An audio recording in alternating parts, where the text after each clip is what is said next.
아기가 너무 예뻐서 딱 한 번 안아봤을 뿐이에요. 10년 동안 아이가 안 생겨서 그 작은 손 한 번 잡아보는 게 소원이었거든요. 그런데 방문이 벌컥 열리더니 동서가 제 품에서 애를 확 낚아채고는 제 뺨을 후려치는 거예요. 고졸거지 주제에 누굴 만지는 거예요. 온 식구가 다 보는 앞이었는데 시어머니는 애기 감기 옮을까봐 그러는 거라며 저더러 예민하다고 하시더라고요. 그런데 보름 뒤에 카페 유리창 너머로 이상한 걸 봤거든요. 동서가 웬 남자랑 앉아 있는데 그 남자가 우리 조카 볼을 아주 익숙하게 쓸어내리는 거예요. 그래서 시어머니 칠순 잔칫날 온 친척들 앞에서 딱 한마디 했습니다. 동서 애기가 서방님 안 닮았네? 그 말에 방이 통째로 얼어붙었어요. 저를 거지 고졸이라고 무시하던 동서를 제가 어떻게 박살냈는지 사연 들어보실래요? 사연에 앞서 구독과 좋아요 부탁드립니다. 더 재미있고 속 시원한 영상으로 보답하겠습니다. 안녕하세요. 저는 올해 39이 됐고 결혼한 지 딱 10년째 되는 큰 며느리입니다. 그런데 참 이상하게도 그 10년 동안 시댁에서 제 이름이 불린 적이 거의 없었어요. 명절이든 제삿날이든 누가 저를 찾을 때는 늘 고졸 며느리였고 그 말이 어찌나 자연스럽게 오가던지 나중에는 저조차도 그게 제 이름인가 싶어질 정도였거든요. 시댁 현관문 손잡이를 잡을 때마다 저는 늘 숨을 한번 고르고 들어갔는데요. 그 문턱을 넘는 순간 밖에서 쌓아온 제 10년이 신발처럼 문 앞에 벗겨지는 기분이 들었어요. 회사에서는 직원 12명이 제 결제를 기다리고 거래처에서는 제 말 한마디에 물건이 오가는데 그 집 거실에 앉는 순간 저는 대학도 못 나온 아이가 되더라고요. 왜 그런 이름표가 제 가슴에 붙었는지 이야기하려면 아무래도 9살 그 애로 한참을 거슬러 올라가야 할 것 같아요. 제 부모님은 제가 9살 되던 해에 사고로 두 분 다 한꺼번에 세상을 떠나셨어요. 그날 장례식장에서 저는 울지도 못하고 국화꽃 옆에 그냥 서 있었는데 어른들이 저를 흘끔거리면서 수군거리는 소리가 다 들리더라고요. 쟤는 이제 어떡하냐, 저 어린 걸 누가 맞냐, 그런 말들이 제 머리 위로 오갔고 저는 그 말들 속에서 처음으로 세상이 사람을 짐으로도 셀 수 있다는 걸 배웠어요. 그 짐을 아무 말 없이 등에 지신 분이 제 할머니였습니다. 우리 할머니는 손수레를 끌던 분이셨어요. 새벽 4시에 문을 열고 나가서 밤 10시가 넘어야 들어오셨는데 그 손수레 바퀴 굴러가는 소리가 골목 끝에서부터 들리면 저는 이불 속에서 눈을 뜨고 그 소리를 세고 있었거든요. 할머니 손은 겨울이면 갈라져서 피가 배어 나왔는데도 제 앞에서는 한 번도 아프다는 말씀을 안 하셨고 대신 이런 말씀을 참 자주 하셨어요. 사람은 배운 걸로 사는 게 아니라 견딘 걸로 사는 거야. 그때는 그게 무슨 말인지 몰라서 그냥 고개만 끄덕였는데 나이를 먹고 보니 그 한마디가 제 인생을 통째로 붙들어준 기둥이었더라고요. 저는 인문계 고등학교를 다녔고 성적도 나쁘지 않았어요. 담임 선생님이 원서 쓰라고 몇 번을 부르셨는데 저는 원서 접수 마지막 날까지 교실 창밖만 내다보고 있었어요.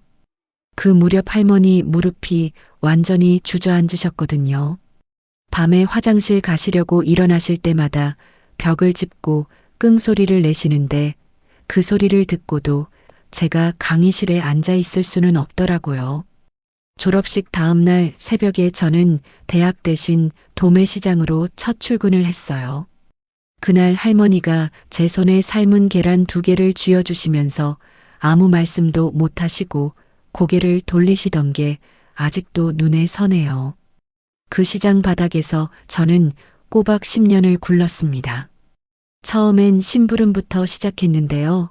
박스 나르고 리어카 밀고 커피 타 나르면서 어깨너머로 어른들 눈을 훔쳐배웠어요.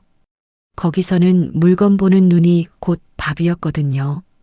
원단을 손끝으로 문질러 보면 어느 나라 실인지 감이 오고 스티치 간격이 반 밀리만 어긋나도 손끝에 걸리고 로고 각도가 미세하게 비틀린 건 조명 아래서 살짝만 기울여 봐도 티가 나고 지퍼를 한번 쭉 올렸다 내리는 그 소리만 들어도 진짜인지 가짜인지 알겠더라고요. 그건 배워서 아는 게 아니라 몸에 새겨지는 거예요. 새벽 3시에 트럭에서 물건 받아 검품하다가 손톱이 다 빠지고 사장님들한테 야, 고졸 소리 들어가면서 10년을 그렇게 눈을 만들었죠. 29 되던 해에 저는 제 이름으로 작은 온라인 쇼핑몰을 열었어요. 사무실이라고 부르기도 민망한 반지하 방 하나에 조명 하나 세워두고 낮에는 물건 떼오고 밤에는 사진 찍고 새벽에는 포장하면서 하루를 3번씩 살았거든요. 남들이 강의실에 앉아 있을 나이에 저는 시장 바닥에 서 있었고 남들이 졸업사진 찍을 때 저는 택배 상자에 테이프를 붙이고 있었어요. 그 반지하에서 10년이 지난 지금은 직원 12명이 함께 일하는 회사가 됐고 명절이면 그 직원들 상여금까지 제 손으로 챙기는 사람이 됐습니다. 그런데도 시댁에만 가면 그 10년이 통째로 없는 일이 되더라고요. 공교롭게도 쇼핑몰을 연 바로 그 해에 저는 남편을 만났어요. 거래처 미팅 자리에서 처음 봤는데 제가 서류 들고 손을 벌벌 떨고 있으니까 아무 말 없이 따뜻한 물 한 잔을 앞에 놓아주던 사람이었어요. 제가 고졸이라고 부모님도 안 계시고 할머니 손에 컸다고 먼저 다 털어놨을 때도 그 사람은 잠깐 저를 보더니 이러더라고요. 그게 왜 미안할 일이야. 나는 네가 그걸 다 견디고 여기까지 온 게 더 대단한데. 그 한마디에 제가 무너졌어요. 부모님 돌아가시고 처음으로 누가 제 편을 들어준 것 같았거든요. 상견례 자리는 지금 생각해도 속이 서늘해요. 한정식집 방에 들어가서 인사를 드리고 앉자마자 시어머니가 제 얼굴은 보지도 않으시고 이렇게 물으셨어요. 학교는 어디 나왔니? 제가 고등학교만 나왔다고 말씀드리니까 젓가락을 내려놓으시고 잠깐 아무 말씀도 안 하시더니 옆에 앉은 남편을 한번 보시고는 저를 위아래로 훑으셨어요. 그 눈빛이 참 묘했는데요. 사람을 보는 눈이 아니라 물건값을 매기는 눈이었어요. 저는 그 눈빛을 시장에서 하도 많이 봐서 단번에 알아봤거든요. 그날 이후로 10년 동안 그 눈빛은 한 번도 바뀌지 않았습니다. 남편은 저를 아껴주는 사람이 맞았어요. 제가 야근하고 들어오면 밥을 차려놓고 기다리고 명절에 제 손이 붙도록 일하고 나면 몰래 파스를 붙여주던 사람이었죠.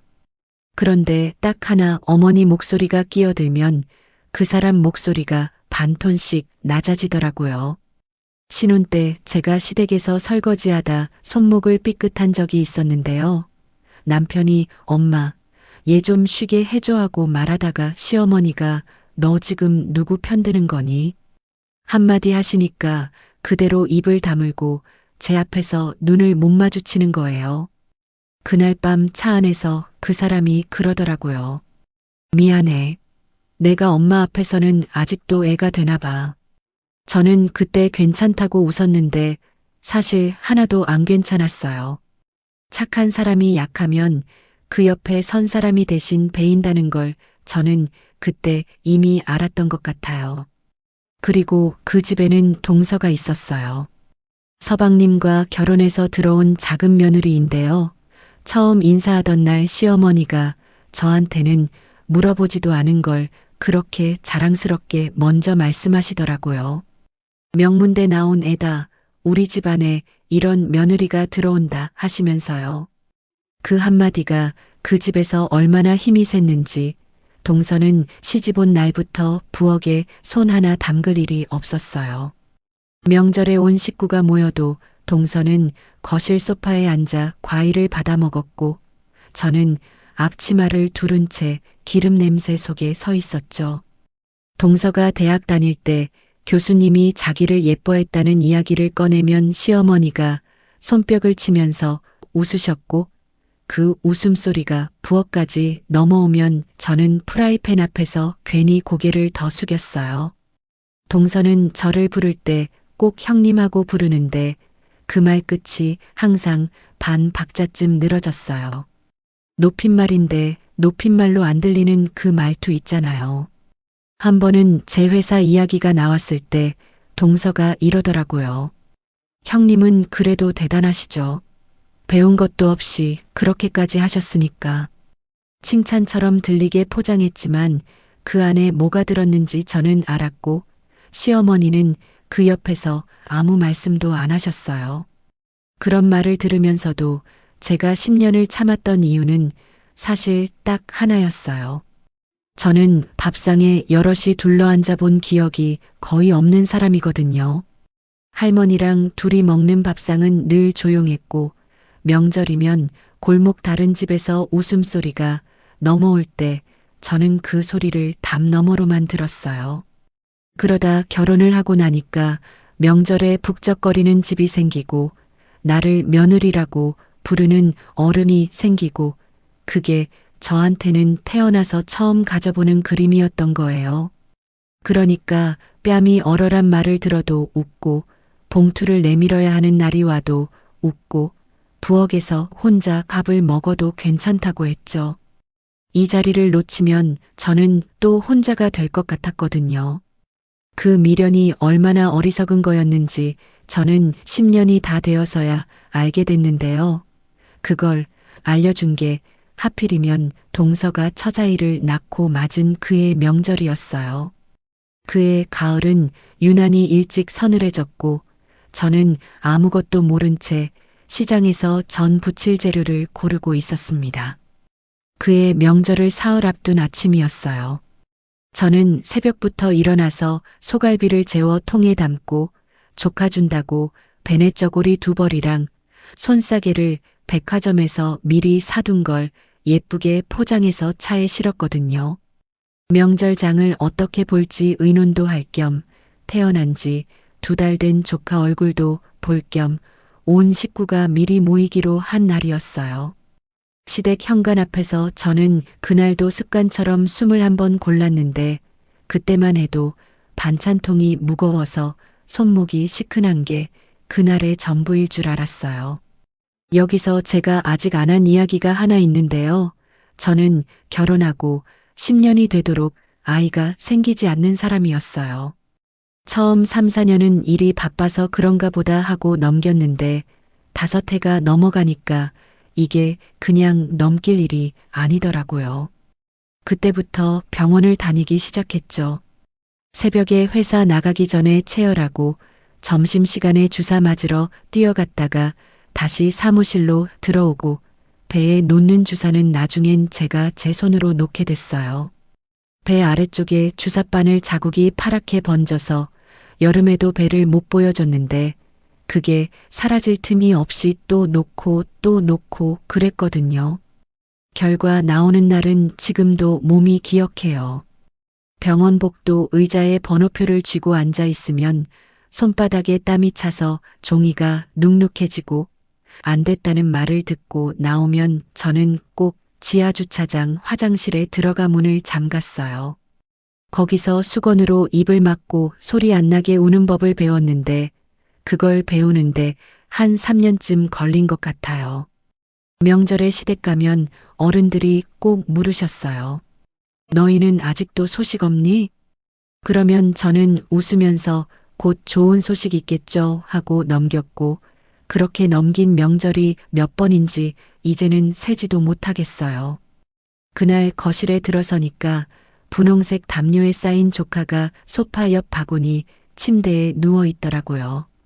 동서는 안방에서 쉬고 있었고 시어머니는 그 옆에 앉아서 아기 얼굴만 들여다보며 연신 웃고 계셨어요. 저는 반찬통을 냉장고에 넣고 손을 씻고 나와서 조심스럽게 그 바구니 앞에 쪼그려 앉았어요. 숨소리가 어찌나 작던지 귀를 가까이 대야 겨우 들리는데 그 작은 게 입을 오물오물하면서 자는 걸 보고 있으니까 마음이 이상해지더라고요. 미워할 수가 없었어요. 이 집에서 저를 어떻게 대하든 이 아이한테는 아무 죄가 없잖아요. 제가 손가락 하나를 그 손 옆에 살짝 대봤는데 자다가도 반사적으로 그러는 건지 그 조그만 손이 제 손가락을 꼭 쥐는 거예요. 솔직히 말씀드리면 그때 제가 정신이 반쯤 나갔던 것 같아요. 10년 동안 마음속으로만 안아보던 무게였거든요. 병원 다니면서 상상만 하던 그 무게가 실제로 어떤 건지 딱 한 번만 알고 싶었어요. 그래서 목을 받치고 등을 받쳐서 아주 천천히 들어 올렸는데 생각보다 훨씬 따뜻하고 훨씬 가볍더라고요. 제 팔 안에 쏙 들어와서 얼굴을 제 가슴 쪽으로 파묻는데 그 순간 제 눈에서 눈물이 핑 도는 걸 저도 어쩌지 못했어요. 그런데 딱 그때 안방 문이 벌컥 열렸어요. 동서가 맨발로 뛰어나오더니 제 품에서 아이를 확 낚아채 갔고 그 다음에 뭔가 짝 하는 소리가 났는데요. 저는 그게 무슨 소린지 잠깐 몰랐어요. 소리가 먼저 들리고 얼얼한 게 그 다음에 오더라고요. 제 뺨이었어요. 거실이 그대로 얼어붙었어요. TV 소리만 혼자 떠들고 있었고 저는 손도 못 올리고 그 자리에 서 있었는데 동서가 아이를 안고 뒤로 물러서면서 이러는 거예요. 고졸거지 주제에 누굴 만지는 거예요. 귀에서 웅 하는 소리가 났어요. 뺨은 사실 별로 안 아팠거든요. 정말로 아팠던 건 온 식구가 다 보고 있는 앞에서 제 10년이 그 한 문장으로 통째로 지워지는 거였어요. 새벽 4시에 트럭에서 물건 받던 10년이랑 반지하에서 테이프 붙이던 밤들이랑 직원 12명. 월급 맞추려고 은행 문 앞에서 서성이던 날들이 다 합쳐서 거지 2글자로 정리되는데 그게 사람을 참 우습게 만들더라고요. 저는 고개를 돌려서 시어머니를 봤어요. 그때 제가 뭘 바랐냐면요. 대단한 걸 바란 게 아니었어요. 어른이 딱 한마디만 해주면 된다고 생각했어요. 예, 그래도 형님한테 그게 무슨 짓이냐. 그 한마디면 저는 그날 웃으면서 전 부치러 들어갔을 거예요. 그 몇 초가 저한테는 굉장히 길었는데 시어머니가 아기 담요를 여며주시면서 이러시더라고요. 애기 감기 옮을까봐 그러는 거겠지. 뭘 그리 예민하게 굴어. 그러시고는 저를 위아래로 한번 흘겨보셨어요. 상견례 때 저를 훑어보던 그 눈빛이랑 똑같았어요. 사람을 보는 눈이 아니라 값을 매기는 눈이요. 그 순간 제 안에서 뭔가가 소리도 없이 접히는 게 느껴졌어요. 10년을 붙들고 있던 미련이 그냥 툭 하고 놓아지는 그런 느낌 있잖아요. 그때 현관도어록 소리가 나면서 문이 열렸어요. 남편이었어요. 주차하고 올라오다가 문 앞에서 그 소리를 다 들은 거예요. 그 사람 얼굴이 제가 10년 살면서 한 번도 못 본 얼굴이었어요. 신발도 제대로 안 벗고 들어와서 제 앞을 지나 동서 앞에 서더니 목소리가 낮게 깔리는데 그게 더 무섭더라고요. 방금 뭐라고 했어? 다시 말해봐. 동서가 아무 말도 못하고 아이만 끌어안고 있으니까 남편이 이러는 거예요. 재수 씨네 신혼집 전세금 절반. 그거 누가 낸 돈인지 알아? 이 사람이 낸 거야. 밤새 일해서 번 돈으로. 거실이 2번째로 얼어붙었어요. 사실 그건 저희 부부만 아는 이야기였어요. 제가 남편한테 절대 입 밖에 내지 말라고 신신당부를 했거든요. 돈으로 생색내는 며느리가 되면 그 집에서 저는 영영 사람 취급을 못 받을 거라고 생각했어요. 돈 때문에 참는 게 아니라 가족이라서 참는 거라고 저 스스로한테 계속 말해왔던 거죠. 10년을 지켜온 그 약속을 그 사람이 그날 처음 깼는데 저는 말리기는커녕 속이 다 시원하더라고요. 남편이 사과하라고 했어요. 재수 씨, 지금 형수한테 무릎 꿇고 사과하라고 목소리가 떨리는데도 물러서지를 않더라고요. 그런데 거기서 시어머니가 끼어드셨어요. 얘야, 집안일을 왜 자꾸 밖에서 꺼내니? 그만해라. 밖이라니요. 거기 있던 사람 전부가 그 집 식구였는데요. 그런데 그 한마디에 남편 어깨가 스르르 내려가는 게 제 눈에 보였어요. 목소리가 반톤 낮아지면서 엄마 그게 아니라 하고 말끝을 흐리는데 저는 그 등을 보면서 알았어요. 이 사람은 나를 사랑하지만 어머니 앞에서는 끝까지 나를 다 못 지켜주는 사람이구나 하고요. 원망은 안 했어요. 다만 그때부터 제가 저를 지켜야겠다고 마음먹었죠. 그래서 저는 조용히 주머니에서 핸드폰을 꺼냈어요. 은행 앱을 열어서 회사 통장이랑 제 개인 통장 잔고를 나란히 띄우고 동서 눈앞에 화면을 들이밀었어요. 누가 거지라고. 목소리도 안 높였는데 그 방에서 그게 제일 크게 들렸던 것 같아요. 동서 얼굴이 하얗게 질리는데 그 표정이 참 묘했어요. 미안한 얼굴이 아니라 계산이 틀렸다는 걸 깨달은 얼굴이었어요. 한참을 눈만 굴리다가 고개를 꾸벅 숙이면서 형님, 제가 잘못했어요. 애 낳고 예민해서 그랬어요. 하는데 그 사과가 어찌나 가볍던지 바닥에 떨어지지도 않고 공중에서 흩어지더라고요. 시어머니는 끝까지 아무 말씀도 안 하셨어요. 작은 며느리 어깨를 토닥이시면서 애기 놀랐겠다고 안방으로 데리고 들어가시는 뒷모습을 보는데 저는 거실 한가운데 서서 제 손에 들린 핸드폰만 내려다봤어요. 그날 저녁에 서방님한테 전화가 왔어요. 서방님은 남편 동생인데요. 말수가 정말 없는 사람이에요. 명절에 와도 열마디를 안 하고 형인 제 남편한테는 꼬박꼬박 존댓말을 쓰고 저한테도 늘 형수님 형수님 하면서 조심스럽게 대하던 사람이었어요. 그날 마트에 심부름 갔다가 나중에 이야기를 전해 들은 모양이더라고요. 전화기 너머로 한참을 아무 말도 못하다가 이러는 거예요. 형수님, 정말 죄송합니다. 제가 대신 사과드릴게요. 제가 집사람 잘 타이르겠습니다. 그 집에서 저한테 미안하다고 말한 사람은 그날 서방님 하나뿐이었어요. 그게 저는 두고두고 마음에 남았는데 나중에 생각해 보니까 그날 제일 아무것도 모르고 있던 사람도 서방님이었더라고요. 그리고 그날 밤 침대에 누워서 저는 한 가지를 자꾸 곱씹었어요. 통장을 보여준 건 잘한 일일까 하는 거였어요. 그 사람들이 알아듣는 말이 숫자밖에 없어서 숫자를 보여준 건데 숫자를 본 사람들이 그 다음에 무슨 생각을 할지는 그때 미처 계산을 못했거든요. 그 계산 착오가 어떤 봉투가 되어서 제 앞에 돌아오는지는 명절이 지나고 며칠 뒤에 알게 됐습니다.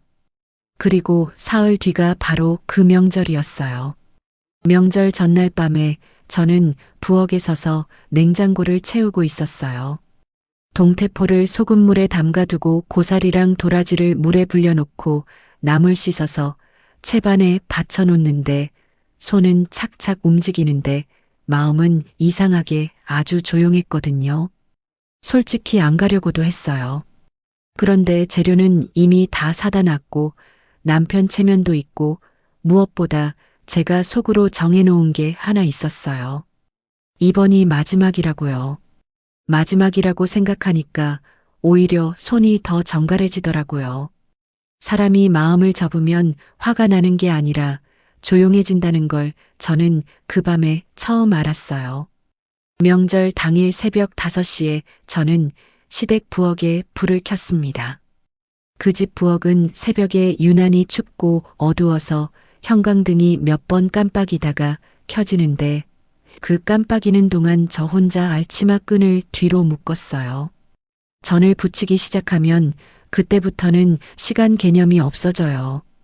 동그랑땡 반죽 치대고 밀가루 묻히고 계란물 입혀서 팬에 올리고 한쪽에서는 탕국이 끓고 다른 쪽에서는 나무를 묻히는데 기름이 튀어서 팔뚝에 앉으면 그게 따끔한 줄도 모르고 그냥 넘어가요. 나중에 집에 와서 팔을 보면 화상 자국이 점점이 박혀 있는데 저는 10년째 그 자국을 여름마다 달고 살았거든요. 7, 8시쯤 되니까 거실에서 사람 소리가 나기 시작하더라고요. TV에서 명절 특집 노래자랑이 나오고 그 사이사이로 웃음소리가 넘어오는데 저는 그 웃음소리를 등 뒤로 들으면서 프라이팬 앞에 서 있었어요. 기름 냄새가 머리카락에 배고 앞치마에 배고 나중엔 콧 속에까지 배어서 그날은 뭘 먹어도 전맛이 나요. 동서는 9시가 좀 넘어서 왔어요. 아기 데리고 오느라 늦었다고 하면서 현관에서부터 형님 형님 하는데 사흘 전 일은 아예 없었던 사람처럼 굴더다고요. 형님 벌써 다 하셨어요? 진작 좀 부르시지. 그러면서 부엌 쪽으로는 발도 안 들이고 아기를 시어머니한테 안겨드리고는 소파에 가방을 툭 올려놓는 거예요. 그 가방을 제가 딱 한 번 봤는데요. 한 번이면 충분했어요. 시장 바닥에서 10년을 굴린 눈은 그런 걸 못 지나치거든요. 우선 로고 각도가 미세하게 틀어져 있었어요. 정품은 가죽을 재단할 때 그 각도가 절대 안 흔들리는데 그 가방은 오른쪽으로 아주 살짝 기울어 있었고요. 스티치 간격도 손잡이 이음새 쪽에서 한 땀이 좁아졌다가 다시 벌어지더라고요. 무엇보다 동서가 가방을 열어서 물티슈를 꺼낼 때 지퍼 소리가 났는데 정품 지퍼는 쭉 밀 때 소리가 고르게 이어지거든요.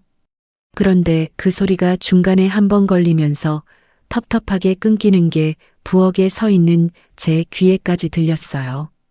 시어머니는 그 가방을 무릎에 올려놓고 쓸어보시면서 감탄을 하셨어요. 아이고, 이게 그렇게 비싸다는 거지? 우리 작은 애는 안목이 있어. 그러면서 어디서 났냐고 물으시니까 동서가 친정 엄마가 사주셨다고 요새 이거 없어서 못 산다고 하더라고요. 저는 그 말을 들으면서 계란물 그릇을 젓고 있었어요. 말할까 말까를 아주 잠깐 고민했는데 3초도 안 걸려서 그만뒀어요. 제가 그 자리에서 그거 가짜라고 말하면 어떻게 되는지 눈에 훤히 보였거든요. 큰 며느리가 동서 가방 하나 못 봐주고 트집 잡는다는 소리를 들었을 거고 배 아파서 저런다는 말이 나왔을 거예요. 증거 없이 던진 말은 던진 사람을 벤다는 걸 저는 시장에서 아주 비싸게 배웠어요. 그러니까 그때 제가 입을 다문 건 착해서가 아니라 계산을 해서였어요. 그리고 솔직히 말하면 그때부터 저는 사람을 봤어요. 가짜를 진짜라고 말하는 사람은 그 가방 하나만 가짜로 두지 않거든요. 11시쯤 됐을까요? 동서가 물 마시러 부엌에 들어왔어요. 제가 부치던 동태전을 내려다보더니 코를 살짝 찡그리면서 웃는 거예요. 형님, 이런 건 그냥 사오면 되는데 왜 이렇게 구질구질하게 직접 해요? 우리 친정은 명절에 케이터링 불렀거든요. 케이터링이요. 저는 그 단어가 그 부엌에서 어찌나 안 어울리던지 잠깐 손이 멈췄어요. 그러고는 이상한 게 하나 걸리더라고요. 명절에 사람 불러서 상 차리는 집이면 딸 시집 보낼 때 예단이며 뭐며 그렇게 조용히 넘어갔을까 싶은 거예요. 그때는 확신도 없었고 그냥 어딘가 아기가 안 맞는다는 느낌 정도였는데 그 느낌을 저는 그날 마음 한구석에 적어뒀어요. 그리고 하나 더요. 그날 그 상에 올라간 갈비며 생선이며 과일이며 술까지 전부 제 카드로 결제된 거였어요. 명절장은 10년째 제가 받고 그건 시어머니도 아시고 동서도 아는 일이었는데 그 돈으로 산 재료를 붙이고 있는 사람한테 구질구질하다는 말이 나오는 게 저는 참 신기했어요. 제가 뭐라고 했냐고요. 아무 말도 안 했어요. 뒤집게 쥔 손에 힘이 들어가서 손가락 마디가 하얘지는 게 제 눈에 보였는데 그냥 전을 뒤집고 또 뒤집었어요. 여기서 한마디 하면 명절 판이 뒤집어지고 그러면 또 제가 유난 떤 사람이 되니까요. 그런데 그때 제가 고개를 살짝 들었더니 거실에 계시던 시어머니랑 눈이 마주쳤어요. 다 들으셨더라고요. 부엌이랑 거실이 트여 있는 집이라 안 들릴 수가 없었는데 시어머니는 저랑 눈이 마주치자마자 리모컨을 들고 채널을 돌리셨어요. 그 장면이 저는 아직도 안 잊혀요. 뺨을 맞은 것보다 그 리모컨이 더 아팠어요. 명절이 지나고 나흘쯤 됐을 때 시어머니한테 전화가 왔어요. 혼자 오라고 하시더라고요. 가보니까 상에 사과를 깎아놓고 기다리고 계셨는데 그날따라 얼마나 살가우신지 제 손을 잡으시면서 명절에 고생했다고 우리 큰애 아니면 인집 명절이 어떻게 굴러가겠냐고 하시는 거예요. 10년 만에 처음 듣는 말이었어요.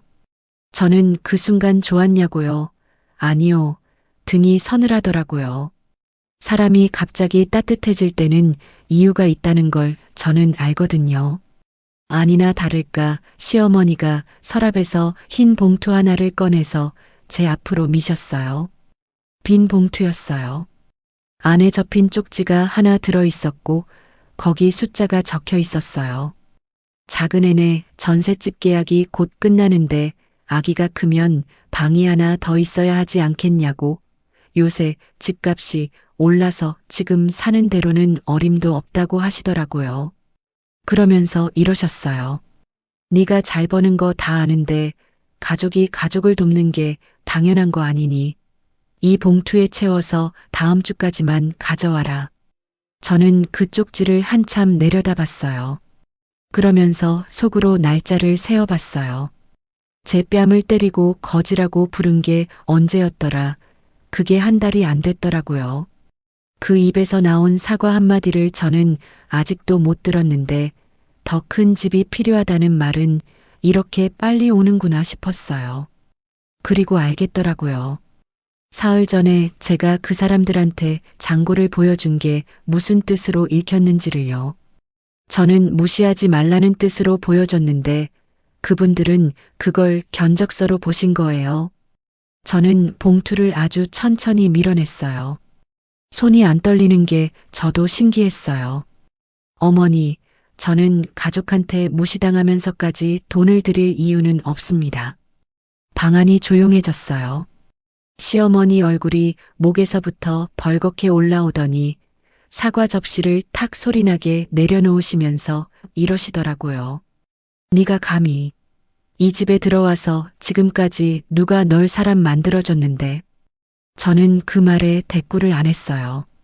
그 대신 자리에서 일어나서 인사를 드리고 나왔는데 현관에서 신발을 신는데 등 뒤에서 아무 소리도 안 나더라고요. 붙잡지도 않으시고 뭐라고 하지도 않으시고요. 그날 밤에 저는 남편한테 있었던 일을 다 이야기했어요. 봉투 이야기, 쪽지에 적힌 숫자, 어머니가 하신 말씀까지 하나도 안 빼고 다 했어요. 그 사람은 식탁에 앉아서 제 말을 다 듣더니 아무 말도 안 하더라고요. 손등만 계속 문질렀어요. 한참 있다가 겨우 한다는 말이 이거였어요. 미안해. 조금만 시간을 줘. 그 사람 핸드폰이 아까부터 식탁 위에 엎어져 있었는데 제가 화장실 다녀오는 사이에 화면이 켜졌다 꺼지는 걸 봤어요. 어머니한테서 이미 전화를 받았던 거예요. 무슨 말을 들었는지는 끝내 저한테 옮기지 못하더라고요. 저는 그 등을 보면서 화가 나지는 않았어요. 다만 이 사람을 기다리는 10년이 11년이 되고 12년이 될 수도 있겠다는 생각이 들었죠. 그날 밤에 저는 침대에 누워서 천장을 보면서 마음을 하나 정했어요. 이제는 누가 제 편을 들어주기를 기다리지 않기로요. 그리고 보름쯤 지난 어느 오후에 저는 마트에서 장을 보고 돌아오는 길에 아주 이상한 장면을 하나 보게 됩니다. 그날은 정말 아무것도 아닌 오후였어요. 회사 일을 일찍 끝내고 마트에 들러서 우유랑 두부랑 세제 같은 걸 담았는데 장바구니가 어찌나 무겁던지 손잡이가 손바닥을 파고들더라고요. 집으로 가는 길에 횡단보도 앞에서 신호를 기다리는데 팔이 저려서 장바구니를 반대쪽 손으로 옮기다가 무심코 고개를 돌렸어요. 거기 동네 카페 유리창이 있었어요. 그 안에 동서가 앉아 있더라고요. 처음엔 그냥 아기 데리고 바람 쐬러 나왔나 보다 했어요. 창가 자리에 유모차가 세워져 있었고 조카가 그 안에서 자고 있었으니까요. 그런데 맞은편에 앉은 사람이 서방님이 아니었어요. 처음 보는 남자였어요. 서방님보다 어깨가 넓고 머리를 짧게 친 사람이었는데 저는 혹시 아는 얼굴인가 싶어서 눈을 몇 번이나 껌떡였어요. 신호가 초록불로 바뀌었는데 저는 못 건넜어요. 그 남자가 손을 뻗어서 조카 볼을 쓸어내리는 걸 봤거든요. 남의 아이 예뻐하는 손길이 아니었어요. 볼을 툭툭 건드리는 게 아니라 손등으로 뺨을 따라 아주 익숙하게 쓸어내리는데 그건 매일 만지는 사람 손이에요. 동서는 그 손을 막지 않았어요. 막기는커녕 그 남자 쪽으로 유모차를 조금 더 밀어주더라고요. 신호가 다시 빨간불이 됐다가 또 초록불이 됐는데 저는 그냥 거기 서 있었어요. 그러다가 그 남자가 가방에서 보온병을 꺼내는 걸 봤어요. 분유를 타서 뚜껑을 닫고 흔들더니 자기 손목 안쪽에 몇 방울 떨어뜨려서 온도를 보는 거예요. 기저귀 가방이 유모차 어느 쪽에 걸려 있는지도 알고 손수건이 어디 들어 있는지도 아무렇지 않게 꺼내더라고요. 그 손놀림을 보는 순간 제 심장이 발밑으로 뚝 떨어지는 것 같았어요. 두 사람이 나란히 앉아서 아이를 내려다보는데 그 눈빛에 온도가 있었어요. 남이면 절대 안 나오는 온도요. 저는 장바구니를 든 채로 그 자리에 얼마나 서 있었는지 몰라요. 손바닥에 손잡이 자국이 벌겋게 박혀서 나중에 한참을 안 없어지더라고요. 솔직히 말씀드리면 그때 문을 열고 들어가고 싶었어요. 테이블을 뒤엎고 지금 뭐 하는 거냐고 소리 지르고 싶었죠.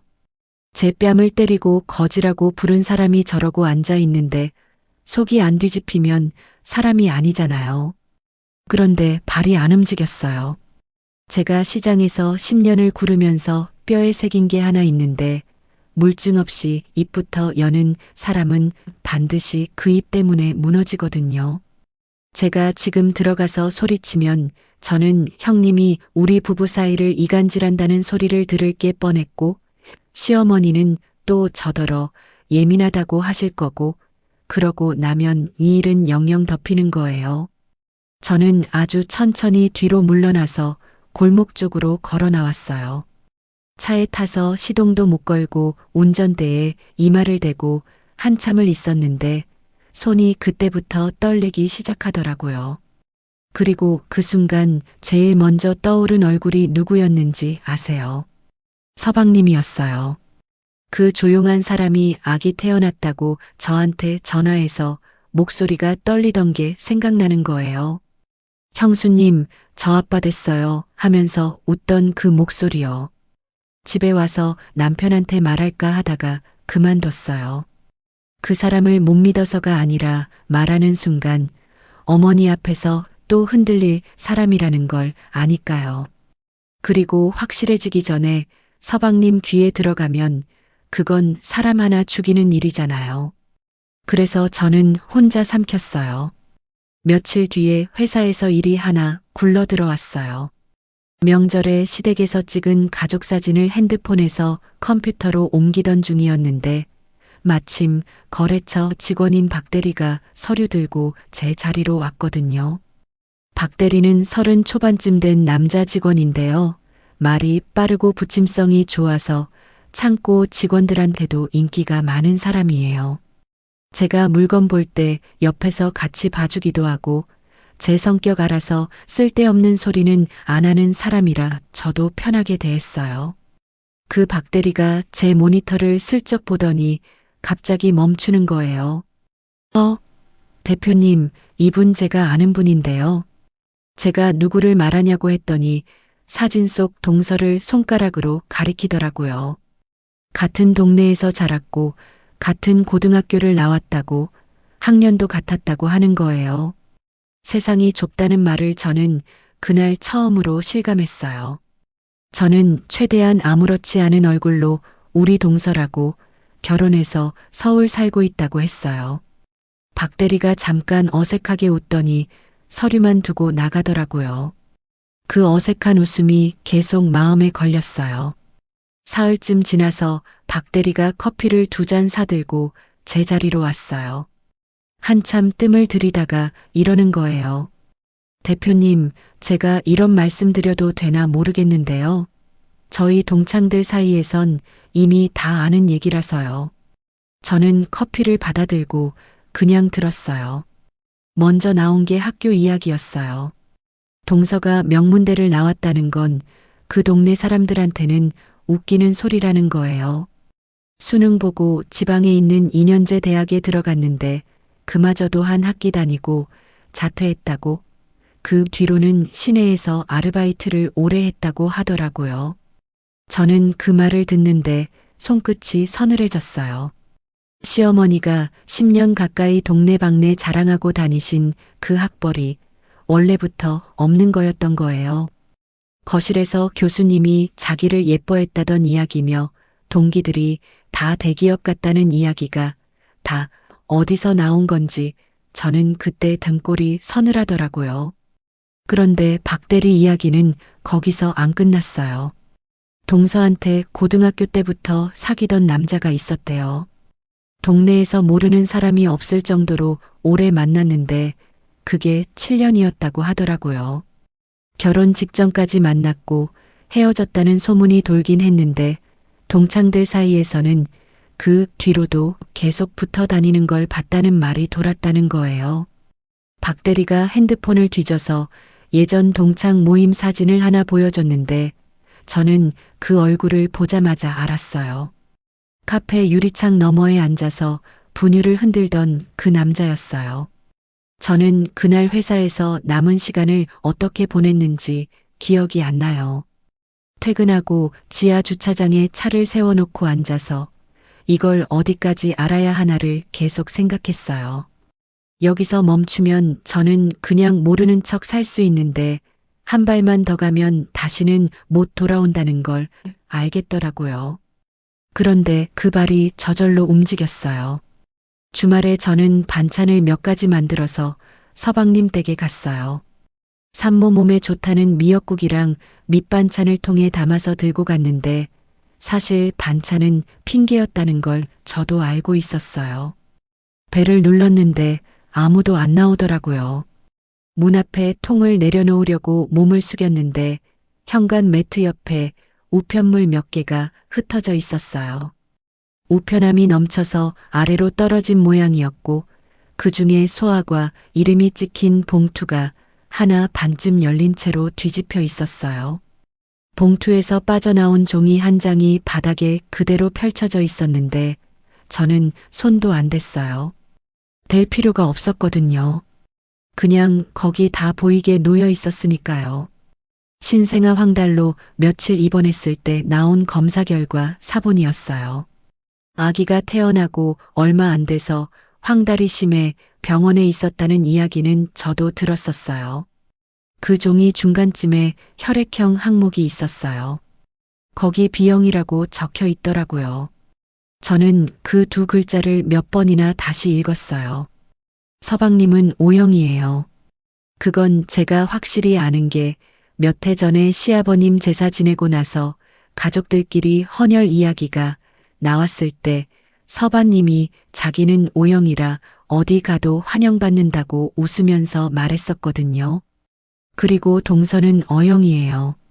시어머니가 작은 며느리 몸 약하다고 하시면서 그 얘기를 여러 번 하셨어요. O형이랑 O형 사이에서는 B형이 나올 수가 없어요.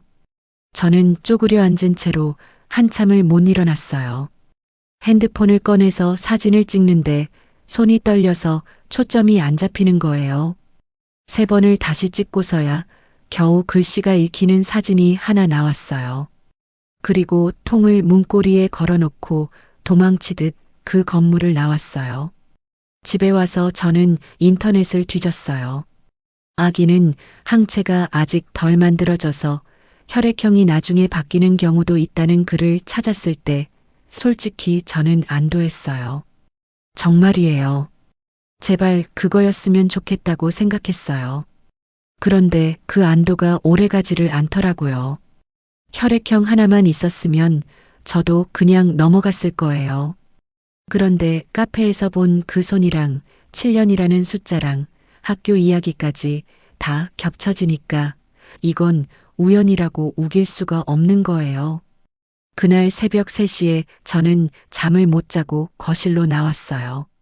안방 서랍 제일 아래 칸을 열었는데 거기 10년 동안 한 번도 꺼내본 적 없는 봉투가 하나 있었어요. 차용증이었어요. 동선에 전세금 절반을 보태던 날에 제가 받아둔 거예요. 그때 시어머니가 가족끼리 무슨 종이를 쓰냐고 남새스럽게 군다고 한참을 뭐라고 하셨는데도 저는 기어이 한 장을 받았거든요. 시장에서 배운 거예요. 사람은 밑대 종이는 남겨야 한다는 거요. 그날 새벽에 저는 그 차용증을 펴놓고 은행 앱을 열었어요. 10년치 이체 내역을 하나씩 뽑아서 날짜별로 정리했어요. 전세금 보탠 날, 명절마다 드린 돈, 시어머니 카드값 대신 막아드린 날, 서방님 결혼식 비용, 병원비까지 전부요. 문자도 캡처했어요. 큰애야 이번 달에도 부탁한다는 문자, 봉투 이야기 나오던 통화 뒤에 온 문자까지 하나도 안 빼놓고요. 이상하게 눈물이 안 나더라고요. 울면서 했으면 그 밤에 못 끝냈을 거예요. 저는 그냥 사무적으로 파일을 만들고 이름을 붙였어요. 그리고 노트북을 덮으려는데 벽에 걸린 달력이 눈에 들어왔어요. 거기 빨간 동그라미가 하나 쳐져 있었어요. 시어머니 칠순 생신이 2달 뒤로 다가와 있었습니다. 그 2달을 저는 어떻게 지냈는지 아세요? 아무 일도 없는 사람처럼 지냈어요. 회사 나가서 직원들이랑 웃고 거래처 사람들이랑 밥 먹고 시댁에서 전화 오면 내 어머니 하고 받았어요. 속으로는 매일 밤 그 종이 사진을 열어봤으면서요. 제가 그동안 아무것도 안 한 건 아니에요. 서방님을 따로 만나려고 2번을 시도했어요. 한 번은 회사 근처로 점심 먹으러 오라고 불렀는데 동서가 아기 데리고 같이 나왔더라고요. 형님이 서방님 왜 따로 보자고 하시냐고 무슨 할 얘기가 있으시냐고 웃으면서 묻는데 그 눈이 하나도 안 웃고 있었어요. 2번째는 서방님 회사 앞으로 갔는데 하필 그날 야근이라 못 만났고 나중에 문자를 넣으니까 답장이 동서 폰으로 왔어요. 그때 알았어요. 이 사람이 저를 경계하고 있구나. 뭔가 눈치를 챘구나 싶더라고요. 시어머니한테도 한번 운을 떼봤어요. 작은 애네 요즘 별일 없냐고 동서가 밖에서 누구 만나는 것 같던데 아시냐고 아주 조심스럽게 여쭤봤거든요. 그랬더니 대뜸 이러시는 거예요. 너 지금 무슨 소리 하는 거니? 동서 험담이나 하고 다닐 거면 발길 끊어라. 그 뒤로 저는 입을 닫았어요. 그런데 그 2달 사이에 봉투 이야기가 또 왔어요. 이번엔 저한테 직접 안 하고 남편한테 하셨더라고요. 형이 돼서 동생네 집 하나 못 해주냐고 내 처가 돈을 그렇게 벌면서 어떻게 그리 인정머리가 없냐고 하셨대요. 그 말을 전하면서 남편이 고개를 못 들더라고요. 그때 제가 생각했어요. 이 집에서는 조용히 말하면 아무도 안 듣는구나 하고요. 칠순 전날 밤에 저는 남편을 식탁에 앉혔어요. 그리고 2달 동안 모은 걸 전부 펼쳐놨어요. 카페에서 본 이야기부터 박 대리한테 들은 이야기, 그리고 그 종이 사진까지 다요. 남편은 사진을 확대해서 한참을 들여다보더니 아무 말도 없이 일어나서 화장실로 들어갔어요. 물소리가 한참 나더라고요. 20분쯤 지나서 나왔는데 눈이 벌겋게 부어 있었어요. 그 사람 입에서 제일 먼저 나온 말이 동생 이름이었어요. 우리 걔를 어떡하냐? 그날 밤에 둘 다 한숨도 못 잤어요.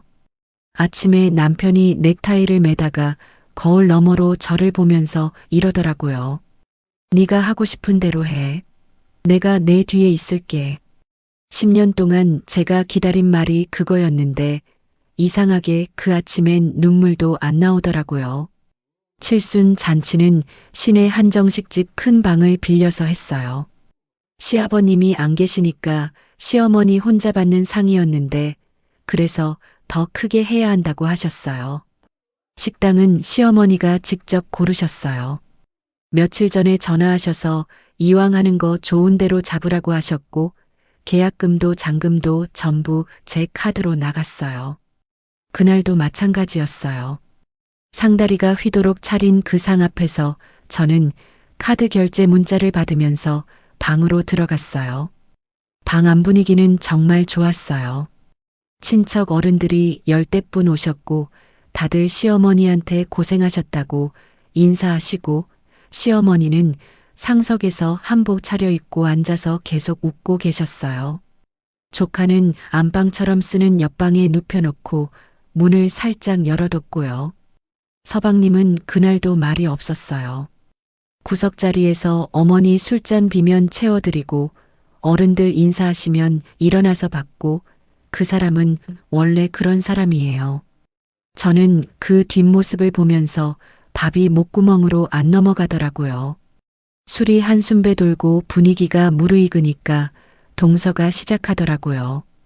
친척 어른 한 분이 요새 애들은 다 대학을 나와야 한다고 하시니까 기다렸다는 듯이 받는 거예요. 저 다닐 때 저희 교수님이 저를 얼마나 아끼셨는지 몰라요. 대학원 안 가면 아깝다고 하셨거든요.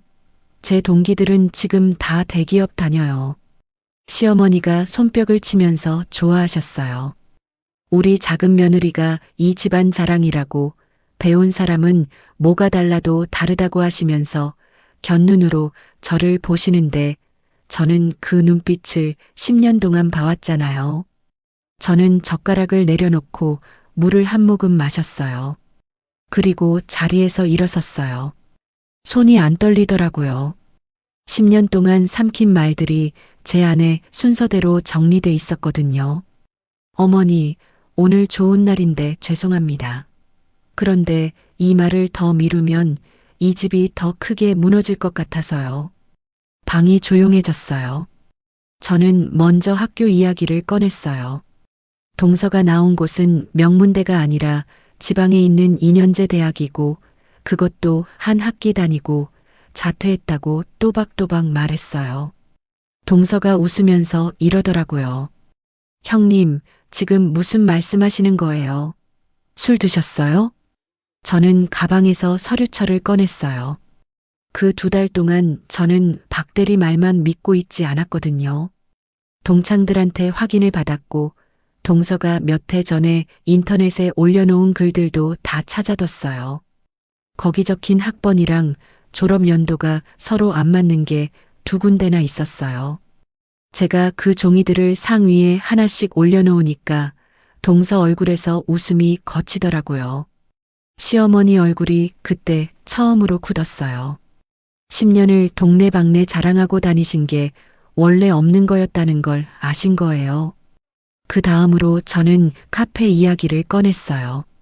날짜랑 시간이랑 그 카페 이름까지 말하고 그 자리에 아기 유모차가 있었고 맞은편에 남자가 앉아 있었다고 했어요. 그 남자가 분유를 타서 손목의 온도를 재던 것까지 말했어요. 그리고 그 사람이 동서가 결혼 직전까지 7년을 만난 사람이라는 것도요. 거기서 동서 목소리가 확 올라갔어요. 형님 진짜 왜 이러세요? 그냥 동네 아는 오빠예요. 사람을 어떻게 그렇게 몰아가요? 그때 서방님이 처음으로 고개를 들었어요. 그 사람이 저를 보는데 저를 원망하는 눈이 아니라 뭔가를 이미 알고 있던 사람의 눈이더라고요. 저는 그 눈을 보고 알았어요.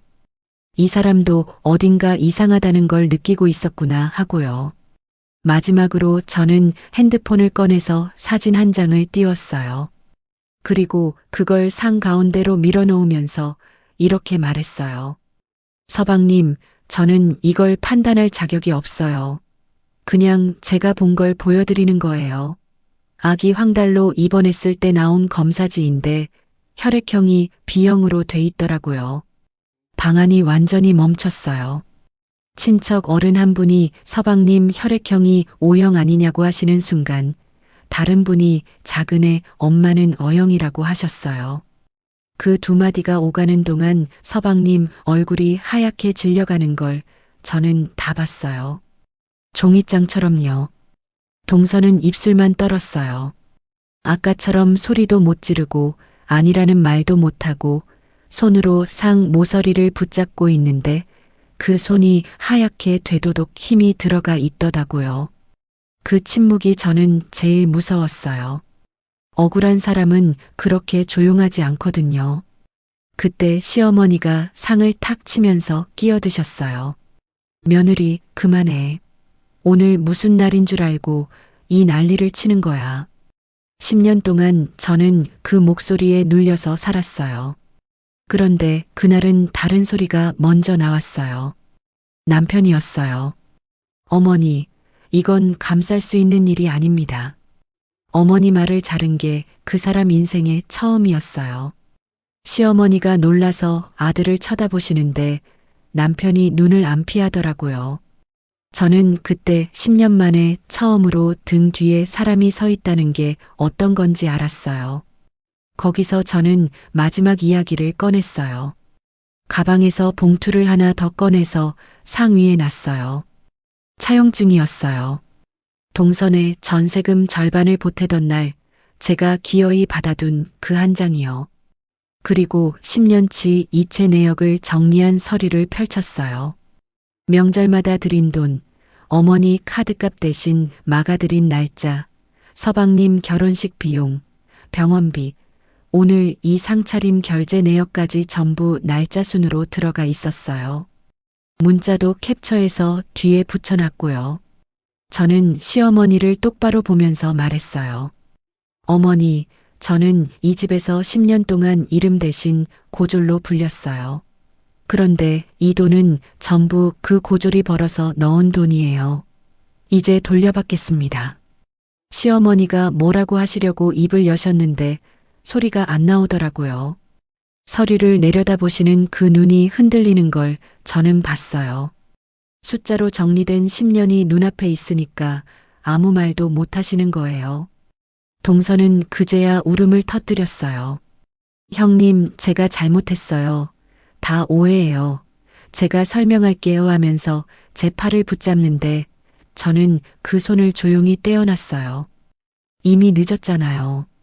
그리고 그 순간 아까부터 아무 말도 없던 서방님이 자리에서 천천히 일어섰습니다. 서방님은 그날 방을 나가면서 아무 말도 안 했어요.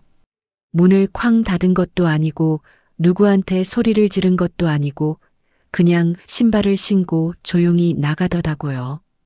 그 조용한 게 저는 더 무섭더라고요. 그날 밤 11시가 넘어서 저희 집 초인종이 울렸어요. 문을 여니까 서방님이 서 있는데 낮에 입고 있던 양복 그대로에 넥타이만 풀어서 손에 쥐고 있었어요. 들어오시라고 했더니 신발도 안 벗고 현관 바닥에 그냥 주저앉는 거예요. 그러고는 무릎에 얼굴을 묻고 한참을 있다가 이러더라고요. 형수님, 저 사실은 알고 있었던 것 같아요. 알면서 모른 척 했나 봐요. 애가 태어나고부터 아내가 병원 다녀올 때마다 서류를 자기한테 안 보여줬대요. 한 번은 아기 혈액형을 물어봤더니 아직 안 나왔다고 하더래요.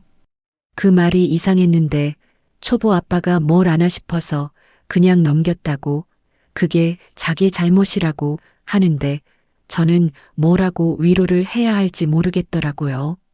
남편이 옆에 앉아서 동생 등을 한참 두드려줬어요. 서방님은 그 다음날 바로 사설기관에 검사를 의뢰했어요. 아빠랑 아이 시료만 있으면 되는 거라 아내한테 말할 필요도 없더라고요.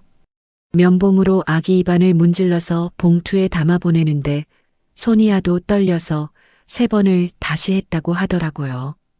결과가 나오기까지 열흘이 걸렸어요. 그 열흘이 저는 10년보다 길었어요. 그 열흘 동안 동서는 매일 서방님한테 뭐라고 했는지 아세요? 형님이 나를 미워해서 그런 거다. 애 낳고 예민해진 나를 몰아세우는 거다. 검사 결과 나오면 형님이 무릎 꿇어야 한다고 그랬대요. 그런데 이상한 게 있었어요. 그 많은 말 중에 그 남자아이가 아니라는 말이 한 번도 없었다는 거예요. 아니라고 딱 한마디만 하면 되는 건데 그 한마디를 열흘 내내 안 하더라고요. 억울한 사람은 첫마디가 다르잖아요.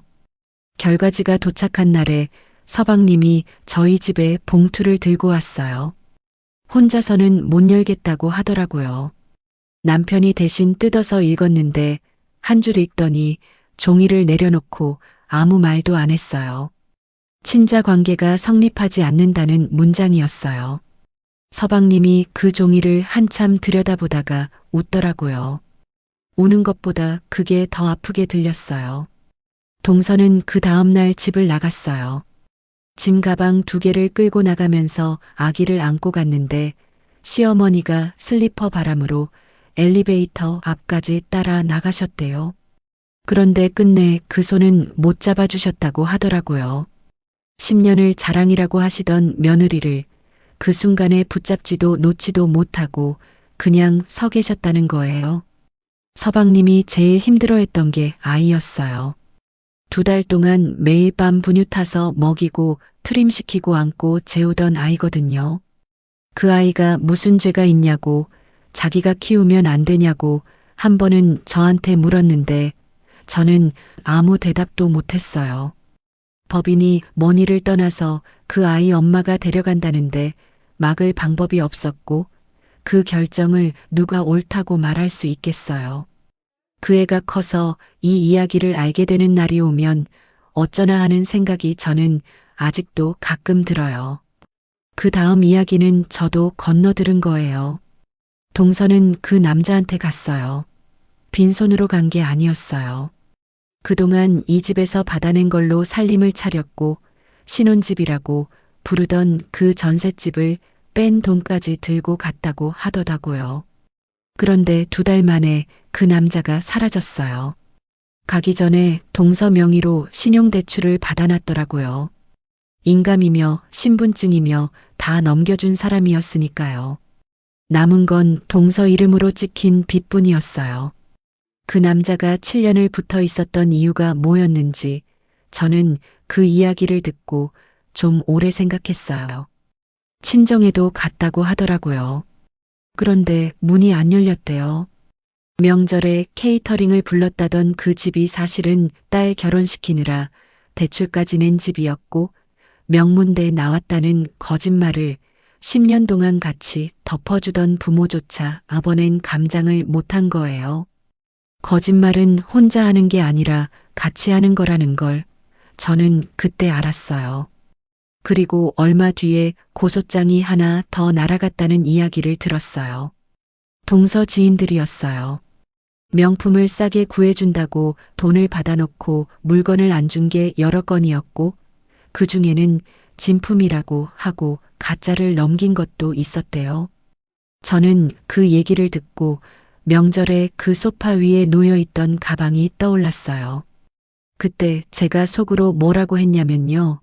가방 하나 가짜인 사람은 가방만 가짜로 두지 않는다고 했거든요. 그 말이 이렇게 맞을 줄은 몰랐어요. 지금 동서는 서방님이 낸 위자료 청구 소송이랑 그 고소들을 한꺼번에 받고 여관방을 전전한다고 하더라고요. 그 이야기를 전해 듣고 제가 통쾌했냐고 물으신다면 솔직히 반쯤은 그랬어요. 그런데 나머지 반은 그냥 조용했어요. 무너지는 사람을 보면서 마음껏 웃어지지가 않더라고요. 시어머니는 그 일이 있고 한 달쯤 지난 어느 저녁에 예고도 없이 저희 집에 오셨어요. 인터폰 화면에 어머니 얼굴이 보이는데 제가 문을 열어드리기까지 몇 초가 걸렸어요. 들어오셔서 소파에 앉지도 못하고 식탁 의자에 걸터 앉으시더니 한참을 손만 만지작거리다가 고개를 숙이시더라고요. 내가 미안하다. 10년 만에 처음 듣는 말이었어요. 저는 물을 올려서 차를 내드렸어요. 그런데 예전처럼 웃어드리지는 않았어요. 그게 제가 할 수 있는 최대한이었거든요. 사실 저는 그날 어머니가 왜 오셨는지 알고 있었어요. 이미 저희 쪽에서 내용 증명이 나간 뒤였고 어머니 앞으로도 정리해야 할 게 남아 있었으니까요. 미안하다는 말 뒤에 무슨 말이 따라 나올지 저는 짐작이 갔어요. 그런데 끝내 그 말은 안 꺼내시더라고요. 차 한 잔을 다 드시고 일어나시면서 제 손등을 한번 툭 치고 가셨어요. 그 손이 예전보다 많이 말라 있었어요. 돈은 전부 법대로 정리했어요. 차용증이 있는 전세금은 내용 증명 한 번에 정리가 됐고 차용증 없이 나간 돈은 이체 내역이랑 문자가 다 남아 있어서 변호사가 오히려 이렇게 깔끔한 자료는 처음 본다고 하더라고요. 감정으로 시작한 일이 아니었으니까 끝도 서류로 냈어요. 그리고 제가 그날 확실하게 그은 선이 하나 있어요. 앞으로 이 집 명절 비용, 제사 비용, 병원비, 카드값에서 저는 손을 뗀다고 했어요. 가족이니까 도울 일이 생기면 돕겠지만 그건 제가 정하는 거지 누가 봉투를 내밀어서 정하는 게 아니라고요. 그 말을 하는데 10년 묵은 채증이 쑥 내려가더라고요. 그 과정에서 남편은 한 번도 제 손을 안 놨어요. 한 번은 정리하는 중에 어머니한테 전화가 왔는데 예전 같으면 방으로 들어가서 받았을 사람이 그날은 제 앞에서 스피커폰으로 받더라고요. 그리고 이러는 거예요. 엄마, 그 얘기는 저희 둘이 같이 있을 때 하세요. 10년 동안 반톤씩 낮아지던 그 목소리가 그날은 안 낮아졌어요. 늦었죠. 많이 늦었어요. 그런데 제가 10년을 기다린 게 결국 그 한 문장이었나 봐요. 그리고 지난 봄이었어요. 몸이 자꾸 무겁고 입맛이 없어서 병원에 갔는데 의사 선생님이 초음파를 보시더니 사진을 한 장 뽑아서 제 손에 쥐어주시더라고요. 콩알만한 게 화면 안에서 깜빡이고 있었어요. 10년이었어요.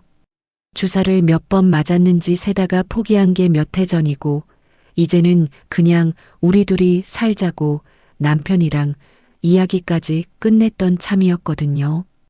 병원 밖에 나와서 남편한테 전화를 했는데 목소리가 안 나오더라고요. 그날 저녁에 남편이 제 배 위에 손을 얹고 한참을 아무 말도 못했어요. 그러다가 겨우 한다는 말이 고맙다였는데 저는 그게 저한테 하는 말인지 아이한테 하는 말인지 아직도 모르겠어요. 제일 먼저 달려간 곳은 할머니 댁이었어요. 이제 80이 넘으셔서 무릎 때문에 잘 못 걸으시는데 제 얘기를 듣고 마루가 울리도록 웃으시더라고요. 그 웃음소리가 거실을 가득 채우는데 저는 그 소리를 들으면서 9살에 장례식장에 서 있던 제가 생각났어요. 할머니가 제 손을 잡으시는데 그 손이 손수레 끌던 그 손이잖아요. 갈라지고 마디가 굵어진 그 손으로 제 손을 꼭 잡고 우시면서 이러시더라고요. 봐라, 내가 뭘 했냐. 사람은 배운 걸로 사는 게 아니라 견딘 걸로 사는 거라 그랬지. 그 말을 19에 들었을 때는 위로인 줄 알았는데 39에 들으니까 그게 예언이었더라고요. 저는 그날 밤에 오래 생각했어요. 10년 동안 저를 가장 아프게 했던 게 뺨도 아니고 봉투도 아니었어요. 그 집 사람들이 저를 뭐라고 부르든 제가 그 이름표를 떼어달라고 그 사람들 입만 쳐다보고 있었던 거예요. 떼어줄 사람을 기다리는 동안에는 아무도 안 떼어주더라고요. 제 손으로 떼니까 그날로 없어졌어요. 지금 저희 집은 조용해요. 명절이 와도 새벽 5시에 남의 집 부엌에 서 있지 않고 전화벨이 울려도 심장이 먼저 내려앉지 않아요. 서방님은 요즘 저희 집에 자주 와서 밥을 먹고 가는데 아직 웃는 게 서툴지만 그래도 조금씩 나아지고 있어요. 우리 집에는 오래도록 없었던 평온이 아주 조용히 내려앉았습니다. 이 이야기를 하면서 제가 제일 하고 싶었던 말은 통쾌하게 갚아줬다는 게 아니에요. 저는 10년 동안 그 집에서 제일 많이 쓴 말이 괜찮아요였거든요. 괜찮지도 않으면서 괜찮다고 하는 동안 그 사람들은 제가 진짜 괜찮은 줄 알았던 거예요. 참는 게 사랑인 줄 알았는데 참는 걸 오래 보여주면 그게 그 사람들한테는 규칙이 되더라고요. 혹시 지금 어느 집 부엌에서 기름 냄새 맡으면서 괜찮다고 말하고 계신 분이 있다면 그 말 한 번만 아껴보시라고 말씀드리고 싶어요. 오늘 이야기 여기까지입니다. 사연 재미있게 들으셨다면 구독과 좋아요 눌러주시고 응원의 댓글도 한번 남겨주세요. 끝까지 들어주셔서 정말 감사합니다.